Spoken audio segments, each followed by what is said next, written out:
Hello students, हम alkene chapter की chemical reactions discuss कर रहे थे जिसमें क्लोरोसल्फोनेशन या जिसे कि रीड्स रिएक्शन भी कहा जाता है।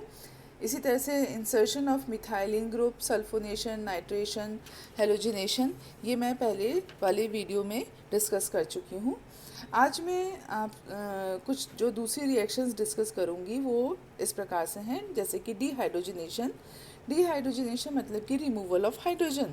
तो इस केस में आपके सैचुरेटेड से अनसैचुरेटेड कंपाउंड प्राप्त होगा। तो यदि एल्केन को एट हाई टेम्परेचर 773 से 973 केल्विन तक in the presence of molybdenum, titanium या सेलेनियम ऑक्साइड की उपस्थिति में किया जाता है तो एल्कीन प्राप्त होती है। तो इस प्रकार से हमें जो है यदि हम हेक्सेन ले रहे हैं, एन हेक्सेन ले रहे हैं, तो उससे हमें बेंजीन प्राप्त होगी। नेक्स्ट जो रिएक्शन है वो है आइसोमराइजेशन रिएक्शन, जिसमें कि एन एल्केन को रूम टेम्परेचर के ऊपर जब गर्म किया जाता है in the presence of aluminium bromide, तो हमें उसके आइसोमर प्राप्त होते हैं। कंबशन के दौरान तो आपको पता ही है कि जब एल्केन को जो है एटमॉस्फेरिक ऑक्सीजन की उपस्थिति में जब कंबशन रिएक्शन होती है तो कार्बन डाइऑक्साइड और वाटर का निर्माण होता है। तो ये हो गई कुछ केमिकल रिएक्शंस एल्केन्स की। और एल्केन्स का जो उपयोग है वो अधिकतर फ्यूल की तरह किया जाता है। इसी तरह से हेलो एल्केन्स और alkanols can be directly obtain from the alkane. Alkane का उपयोग जो है कुछ चीज़ों के निर्माण में भी किया जाता है। तो ये हमारा हो गया एल्केन चैप्टर का जो केमिकल रिएक्शंस हैं, और इससे पूर्व हमने मेथड्स ऑफ प्रिपरेशन करी। अब हम आते हैं बड़े इम्पॉर्टेंट टॉपिक पर, वो है रेट ऑफ रिएक्शन, अभिक्रिया का वेग। जैसा कि मैंने आपको पहले ही बताया है कि जो एल्केन्स हैं उनमें सेचुरेशन होता है, उसके कारण से अभिक्रिया का जो वेग है वो बहुत कम होता है, या हमें उसके लिए बहुत ड्रास्टिक कंडीशन की आवश्यकता होती है। तो इस पर जो सबसे पहली थ्योरी दी गई थी वो थी कोलिजन थ्योरी। कोलिजन थ्योरी कहती है कि जो रेट ऑफ रिएक्शन है वो नंबर ऑफ कोलिजन पर डिपेंड करता है, और नंबर ऑफ कोलिजन जो इफ़ेक्टिव कोलिजन होते हैं वही प्रोडक्ट का निर्माण करते हैं। तो उसमें दो इम्पॉर्टेंट फैक्टर है कि एक तो जो कंसंट्रेशन कितनी है, मतलब कि पर सीसी में नंबर ऑफ़ मॉलिक्यूल्स कितने हैं, जितने ज़्यादा मॉलिक्यूल्स होंगे उनका कोलिजन उतना ही अधिक होगा। और दूसरा, मॉलिक्यूल्स इफ़ेक्टिव कोलिजन के लिए आवश्यकता है उसके ओरिएंटेशन की। तो यदि प्रॉपर ओरिएंटेशन होगा तो द कोलिजन फाइनली रिजल्ट जो है उसका प्रोडक्ट फॉर्मेशन में होगा। तो इसमें जो फर्स्ट पॉइंट मैंने आपको लिखा है कोलिजन थ्योरी, दूसरा है इसका एनर्जी फैक्टर। एनर्जी फैक्टर का मतलब है कि एक किसी भी रिएक्टेंट को प्रोडक्ट में बनने से पूर्व एक मिनिमम अमाउंट ऑफ एनर्जी की आवश्यकता होती है, और वह एनर्जी जो है कन्वर्ट रिएक्टेंट इनटू प्रोडक्ट, और जिससे कि कोलिजन के पश्चात जो है हमें उत्पाद प्राप्त होता है। तो यदि मैं उसे लैंग्वेज में बताऊं आपको, तो the minimum amount of energy which is required to convert the reactant into product and obtained by the collision between the reacting molecule is called as activation energy।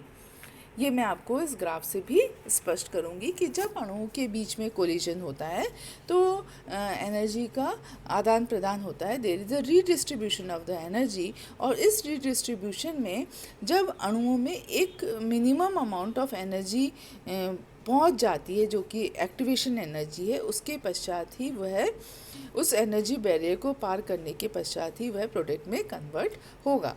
तो जैसा कि आप इसमें देख रहे हैं, मैंने इसमें दो ग्राफ बना रखे हैं। तो इस ग्राफ में आप देखिए कि मैंने क्लोरीन के साथ में मीथेन की रिएक्शन बता रही हूँ।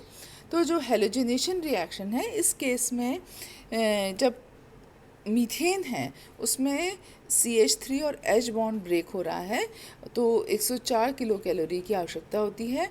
और जो नया बॉन्ड बन रहा है, जो HCl बॉन्ड बन रहा है, वो 103 किलो कैलोरी पर मोल इसमें ऊर्जा की आवश्यकता है। तो कुल मिलाकर ये रिएक्शन देखने से ऐसा प्रतीत हो रहा है कि केवल जो हीट ऑफ रिएक्शन है वो केवल +1 किलो कैलोरी है, but it is not so, क्योंकि इसमें अंतर +1 का नहीं है, अपितु इसमें जो मिनिमम एनर्जी की रिक्वायरमेंट है वो 4 किलो कैलोरी पर मोल है।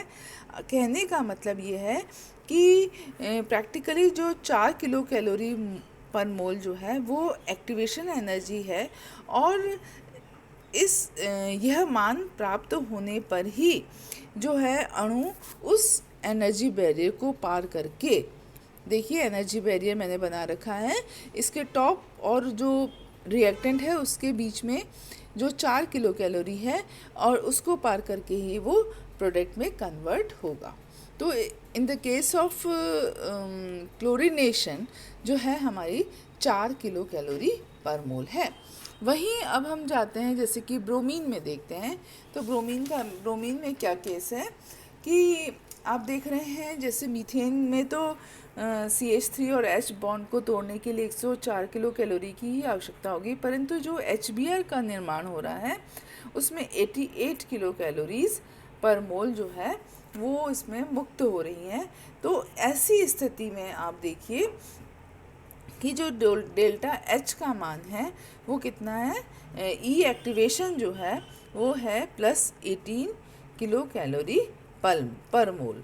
तो इस प्रकार से जो है ये जो ग्राफ है वो ये बताता है कि जब reaction coordinate progress of reaction और पोटेंशियल एनर्जी के बीच में ग्राफ प्लॉट करते हैं, तो ये हमें किसी भी अभिक्रिया में मिनिमम ऊर्जा की जो आवश्यकता है जो होने मॉलिक्यूल्स के पास होने पर ही जिससे हमें प्रोडक्ट प्राप्त होगा, अर्थात एक्टिवेशन एनर्जी है, उसके बारे में बताता है। तो इस प्रकार से जो है किसी भी अभिक्रिया के रेट ऑफ रिएक्शन को बताया जा सकता है एनर्जी ग्राफ के द्वारा। अब हम आते हैं कि जो ट्रांजिशन स्टेट है और इंटरमीडिएट। अभी हमने बात करी कि जो मिनिमम एक्टिवेशन एनर्जी है रिएक्टेंट के पास जब वो मौजूद होती है, तो वो जो एनर्जी बैरियर है उसका जो हाईएस्ट पॉइंट है it shows the transition state. ठीक है, तो ये ट्रांजिशन स्टेट हाईएस्ट एनर्जी वाली अवस्था होती है, और ये जो है फिर स्थायित्व की तरफ आती है और प्रोडक्ट का निर्माण करती है। तो जो ट्रांजिशन स्टेट है वो रिएक्टेंट मॉलिक्यूल्स की जब highest energy of the system होती है और हाईली अनस्टेबल होती है, और उसके द्वारा देखिए आप इसमें प्रोडक्ट का निर्माण हो रहा है। तो इसको जो है हम इस प्रकार से दिखाते हैं। तो ट्रांजिशन स्टेट जो है हाईली अनस्टेबल है। अब बात आती है इंटरमीडिएट की। इंटरमीडिएट जिसे कि हम क्या कहते हैं, मध्यवर्ती कहते हैं। मध्यवर्ती जो है वो ट्रांजिशन स्टेट या संक्रमण अवस्था की तुलना में अधिक स्थायी होता है। It can be mechanically separable, और उसके कुछ अपने गुण भी होते हैं जिससे कि उसे पहचाना जा सकता है, क्योंकि ट्रांजिशन स्टेट तो सबसे अस्थिर अवस्था है, हाई एनर्जी कंटेंट वाली है, इसलिए वो सबसे अस्थायी होती है, अनस्टेबल होती है।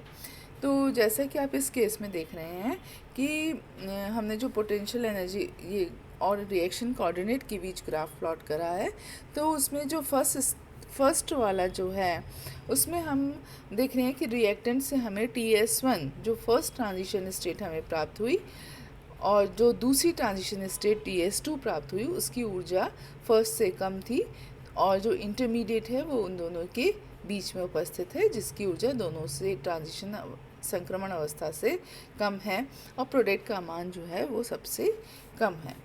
तो इस स्थिति में जिसमें कि TS1 और TS2 जो प्रेजेंट है, मतलब कि जो अभिक्रियाएं एक से अधिक स्टेप्स में होती हैं, उसमें दोनों ट्रांजिशन स्टेट की ऊर्जा जो है वो अभिक्रिया को प्रभावित करती है। तो ये देखा गया है कि when the reactants are converted into product intermediate जो फॉर्म करता है वो यदि स्टेबल होता है as compare to transition state, क्योंकि वो दो एनर्जी हिल्स के बीच में होता है। प्रथम अवस्था जिसमें कि TS1 जो है वो TS2 से हायर एनर्जी लेवल का है, तो उसमें अनस्टेबल इंटरमीडिएट फॉर्म करता है जो फाइनली प्रोडक्ट में कन्वर्ट हो जाता है। और यदि दूसरी अवस्था जिसमें कि TS2 का मान जो है TS1 से अधिक है, तो उसमें स्टेबल इंटरमीडिएट होता है, और इसीलिए जो सेकेंड स्टेप होता है वही रेट डिटर्मिनिंग स्टेप होता है। तो ये आपको इसमें से क्लियर हो गया है। अब आप देखिए कि जो डेल्टा H का मान है और जो E एक्टिवेशन एनर्जी है, यदि हम सभी हैलोजन का कंपेयर करें तो देखते हैं कि जो डेल्टा H का मान है वो फ्लोरिनेशन में -32, क्लोरिनेशन में +1 फिर +16 और +31 है। इसी तरह से जो E एक्टिवेशन है वो भी +1.2 +4.0 +18 +33.5 है। तो ये हमें बताता है कि जो E एक्टिवेशन जो है जितना लेस होगा, E activation is less the rate of reaction is more. E activation का मान जितना कम होगा उसके अभिक्रिया का वेग उतना ही अधिक होगा।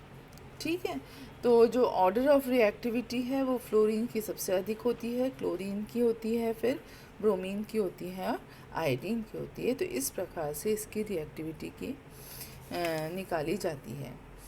अब नेक्स्ट आता है आपका रिएक्टिविटी एंड सेलेक्टिविटी, कि किसी भी जो एल्केन्स में जो हैलोजिनेशन होता है उसमें जैसा मैंने पूर्व में बताया कि जो एब्स्ट्रैक्शन होगा वो टर्शरी का रिएक्टिव होगा, टर्शरी हाइड्रोजन ज़्यादा रिएक्टिव होगा, फिर सेकेंडरी होगा और फिर प्राइमरी होगा। तो जो एब्स्ट्रैक्शन है, साथ ही साथ जो स्टेबिलिटी ऑफ फ्री रेडिकल है वो भी जो उत्पाद प्राप्त हो रहा है उसकी मात्रा को प्रभावित करेगी। तो वो हम किस में पढ़ते हैं, रिएक्टिविटी और सेलेक्टिविटी में पढ़ते हैं। और कई बार इस पर आपसे लॉन्ग क्वेश्चन भी पूछा जाता है कि वो क्या होता है।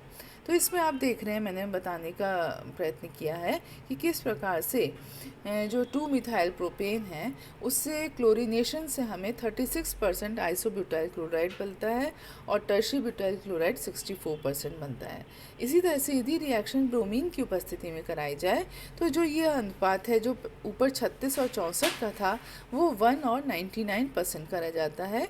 मतलब कि जो टर्शी ब्यूटाइल ब्रोमाइड है वही मेजर अमाउंट में बनता है। तो इसका क्या कारण है, ये जो क्यों सेलेक्टिवली जो है एक ही प्रोडक्ट ज़्यादा बना है, इसके क्या कारण है, इसे मैं आपसे नेक्स्ट स्लाइड में डिस्कस करूँ।